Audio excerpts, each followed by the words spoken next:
Inclusive isso faz sentido para nós humanos, se a gente quiser ter essa abordagem, se um dia a gente fizer contato com outra civilização e a gente tiver tecnologia suficiente para ir lá e aniquilar eles, nessa linha de pensamento isso faz sentido. Porque a gente vai estar se precavendo de uma possível ameaça, porque mesmo que uma civilização hoje, na árvore tecnológica deles, não seja uma ameaça, nada impede que no futuro seja. Falando sobre esse lance de mandar as nossas mensagens, tipo, a gente tentando fazer contato. Teve uma época que, cara, foi loucura, né? Filmes do Spielberg, filme pra caramba sobre ETs vindo, a gente mandando mensagem, foi um auê aí. E tem muita gente que fala assim, cara, por que a gente tá falando onde a gente tá? Vocês estão doidos? Tem uma linha de gente que fala que o ideal é ficar quieto, né? Sim. Essa é até uma das possíveis soluções do paradoxo de Fermi. Vamos lá, o que é o paradoxo de Fermi? O paradoxo de Fermi é uma observação, ela é atribuída ao Fermi, mas se eu não me engano existem assim, questionamentos se foi ele mesmo que iniciou o paradoxo de Fermi, sabe? Muita gente estava pensando a mesma coisa ao mesmo tempo e aí ficou com ele, E a bucha ficou com ele. Mas é basicamente essa observação de que a gente vive em um universo que deveria estar repleto de vida, só que aonde a gente olha, a gente ouve mais nada do que o mais absoluto silêncio. Então, onde está todo mundo? Onde estão todas as civilizações inteligentes do universo? E aí existem várias possíveis respostas para o paradoxo de Fermi. Tem a hipótese do grande filtro, que a gente pode até entrar depois e tudo mais. Só que a hipótese da floresta negra, ou floresta sombria, é a hipótese mais assustadora, eu diria, do ponto de vista Quando eu descobri, eu falei, faz todo sentido e é assustadora. Faz todo sentido e por isso eu vou ficar mencionando que ela faz muito sentido. Eu descobri faz um ano e meio e eu falei, cara, por que eu nunca tinha pensado nisso? Realmente, é isso. A hipótese basicamente fala, para quem nunca foi familiar ao termo, que o motivo pelo qual a gente não ouve civilizações inteligentes entrando em contato com a gente é porque elas não querem se mostrar para as outras possíveis civilizações predadoras. E isso entra um pouquinho em teoria dos jogos. E é bem interessante porque, de fato, eu não tenho como saber qual que é a índole de uma outra civilização inteligente. Para todos os efeitos, eu deveria imaginar que elas têm más intenções. Nossa evolução, inclusive, os que tinham mais receio e os que atacavam antes sobreviveram, então até hoje aí. A evolução na Terra é uma grande teoria dos jogos aplicada, por exemplo. Então, quem atira primeiro ganha. E outra, gente na Terra compete por recursos limitados.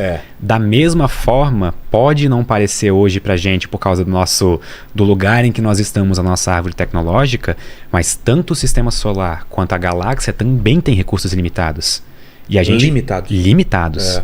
Então, o que se faz quando se tem recursos limitados? Você briga, né? Briga por eles. Entra em conflito por eles.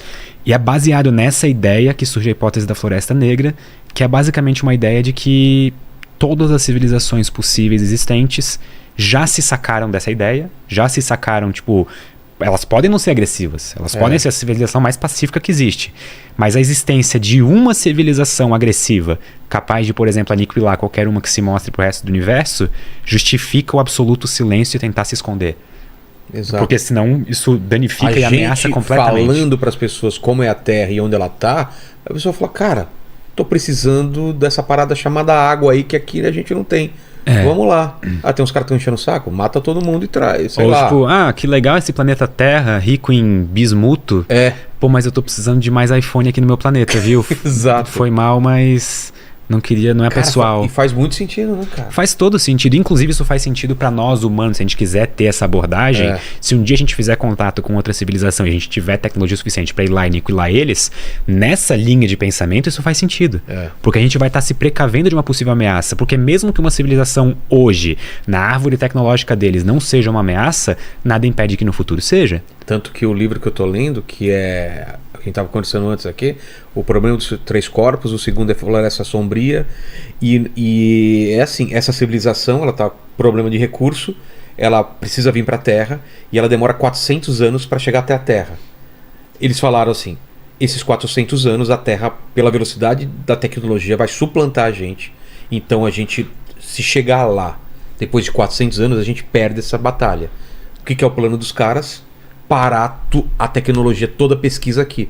Fazer um jeito, que aí vocês têm que ler o livro para saber, mas eles têm que estancar e estabilizar a tecnologia onde está, para eles chegarem aqui e ainda estarem muito mais avançados do que a gente. Porque tem isso também, se demora 400 anos, a gente já suplantou e aí ao contrário, a gente subjuga eles. Tem até um efeito interessante relacionado a isso, que eu não lembro exatamente o nome do físico que tem o nome disso, mas quando tu manda, por exemplo, vamos supor que a gente manda uma nave para a Próxima Centauri, a estrela mais próxima daqui. A nave vai demorar, vamos supor, 100 anos. Até ela chegar lá, a tecnologia aqui vai ter evoluído e eles não vão mais ser os primeiros colonizadores de lá. Porque a gente vai ter mandado uma outra leva que vai chegar mais rápido. E da mesma forma, uma outra leva vai chegar mais rápido do que essa. Até a gente chegar tipo, no limite tecnológico de velocidade da luz. Um tripulante, ele chega lá e já tem humano lá. Imagina a tua confusão se tu entra na nave pra ser a primeira pessoa a chegar em outro sistema solar. Aí quando tu chega lá, tem toda... tem tipo assim, calma, como tem Alphaville aqui. Né? Não, chegamos, saímos faz 30 anos aqui. Isso ia ser uma coisa curiosa. Doideira. E o progresso de pesquisa espacial ela acontece assim, a passos largos. Então, não duvidaria nada que esse seja um cenário possível. E a outra, aí você estava falando de uma Floresta Negra e as outras, quais são? Tem também a do Grande Filtro, de que... É muito rara a vida, é isso? De que provavelmente o surgimento da vida, ele é um dos grandes filtros. A ideia do Grande Filtro é que existem grandes barreiras no processo evolutivo ou de vida em geral, ou de uma civilização, que impedem ela de seguir em frente. E que isso meio que, tipo assim, se a gente não tá vendo vida é porque todas elas pararam em algum grande filtro. Exato. Alguns grandes filtros que podem ter acontecido durante a história. A grande extinção em massa do grande evento de oxidação, que foi basicamente o que permitiu que a gente vivesse, mas quase extinguiu toda a vida da Terra. Se eu não me engano, foi a maior das extinções em massa. 98% da vida desapareceu. Caramba. Porque as bactérias começaram a produzir oxigênio como subproduto, só que o oxigênio era tóxico para elas. Então elas morreram. Qualquer semelhança com a realidade é mera coincidência. Nossa, velho. Ou outro grande filtro pode ser o domínio de tecnologia nuclear. Quem sabe as outras civilizações se autodestruam antes de chegar num estágio de colonização interestelar ou uma coisa assim.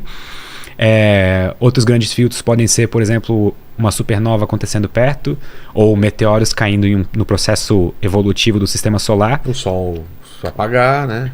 Tudo isso é... Só que até, por incrível que pareça, de todas as estrelas possíveis do universo, a gente não está na mais provável para a vida existir. Tem outras muito mais prováveis. Principalmente as que duram mais tempo. Tá. Se a gente pega estrelas menores, um pouco mais frias, tudo bem que a zona habitável fica mais próximo da estrela. Só que elas podem chegar, se eu não me engano, a trilhões de anos de vida. O Sol vai ter alguns bilhões, se eu não estou enganado. Então é uma escala de 10, 100 de diferença. Então é bastante coisa.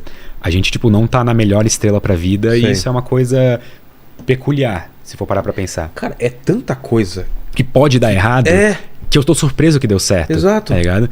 E quando tu para pra pensar que 4,5 bilhões de anos de evolução resultaram em nós dois, caraca, olha a merda. Não, cara, até pra eu estar aqui, era só um espermatozoide dar uma cotovelada no outro, que era eu. Uma cotoveladinha assim, passar na frente, já não era eu, cara. Então, é claro que a gente olha pra trás, a gente vê a nossa história e não vê todas as outras possibilidades que não deram certo, mas é assustadoramente, é uma sequência de acertos pra gente chegar aqui absurdo. Pra gente, claro que os dinossauros têm uma ideia diferente sobre acertos e sorte.